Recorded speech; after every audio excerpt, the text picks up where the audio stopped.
promesse et de fidélité. Heureux le peuple qui croit, aime et espère. Sœurs et frères, paix et joie. Les lectures d'aujourd'hui décrivent le bonheur des croyants de la première alliance, avec leurs cris de joie et de louange, et celui des disciples de Jésus, qui doivent demeurer en tenue de service et garder leur lampe allumée pour célébrer le retour du Christ. Et nous faisons partie de cette catégorie.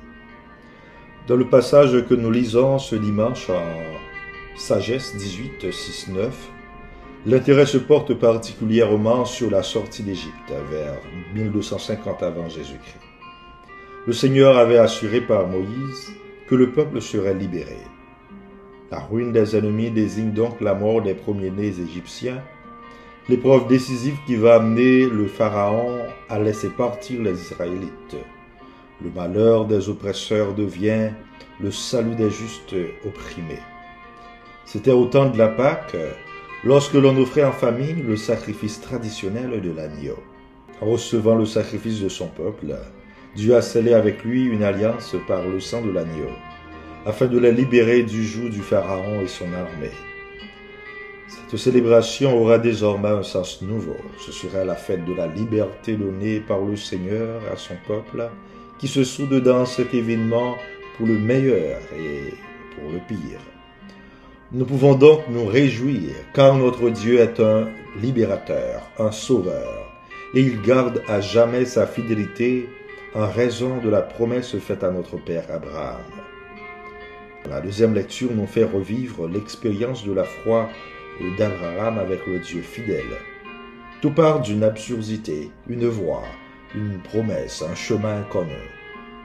Oui, la foi nous conduit souvent de fois sur des chemins inconnus, qui paraissent incertains, et parfois nous avons peur d'avancer. Frères, la foi est une façon de posséder ce que l'on espère, un moyen de connaître les réalités qu'on ne voit pas. Hébreux chapitre 11e, le premier verset. L'auteur de la lettre aux Hébreux livre ainsi un témoignage éclatant sur la foi des anciens, qu'il décrit comme étant une façon de posséder ce que l'on espère.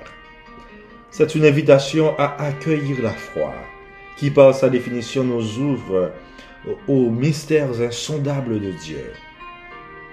Parmi ces anciens, les patriarches Abraham, Isaac et Jacob, sans oublier Sarah, l'épouse d'Abraham, et la mère d'une descendance aussi nombreuse que les étoiles du ciel.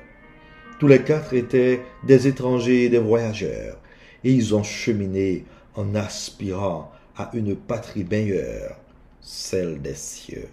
Aujourd'hui encore, dans nos errances, nos égarements, nos conforts, Dieu nous appelle, il nous promet en lui une vie meilleure, une patrie meilleure. Ce n'est pas toujours évident dans nos déceptions, nos échecs cuisants et constants, dans nos stagnations, mais ayez donc une once de la foi d'Abraham, et vous verrez la fidélité de Dieu. Abraham demeure le père des croyants, juifs et chrétiens, interpellés par Jésus qui les invite à faire les œuvres d'Abraham. La foi exemplaire d'Abraham atteint son apogée dans l'appel au sacrifice d'Isaac. Ce fut un acte éminemment prophétique. Pour sceller la nouvelle et l'éternelle alliance, pour nous obtenir en Jésus le salut universel, Dieu ne se fera pas prier pour accepter le sacrifice même de son Fils, car il est en tout temps fidèle. Il nous invite du coup à demeurer dans son amour et sa fidélité. En continuant à méditer le chapitre 12 de Luc, nous voyons Jésus s'entretenir avec ses disciples. Il qualifie ces derniers de petits troupeaux et insiste sur le bonheur qui leur est donné d'avoir déjà part au royaume. S'ensuit une série de recommandations positives, la pratique de l'aumône, la recherche cordiale d'un trésor inépuisable, la tenue de service et l'attente du maître à son retour des noces. Ces propos s'appliquent à tous, y compris les disciples. Tous, toutes, nous devons nous comporter comme l'intendant fidèle et sensé, que le maître, à son retour, pourra féliciter pour avoir bien accompli sa tâche. L'appel cuisant que le Christ nous lance aujourd'hui est un appel à la vigilance. Le chrétien se veut serviteur. Il veille toujours, prêt pour le service, en attente de son maître jour et nuit. S'il le trouve en de telles dispositions, le maître le servira à son tour. Mais ce n'est pas dans cet espoir que le serviteur est fidèle à son service. Il sert et veille sans calcul, quand le maître est absent, comme lorsqu'il est là.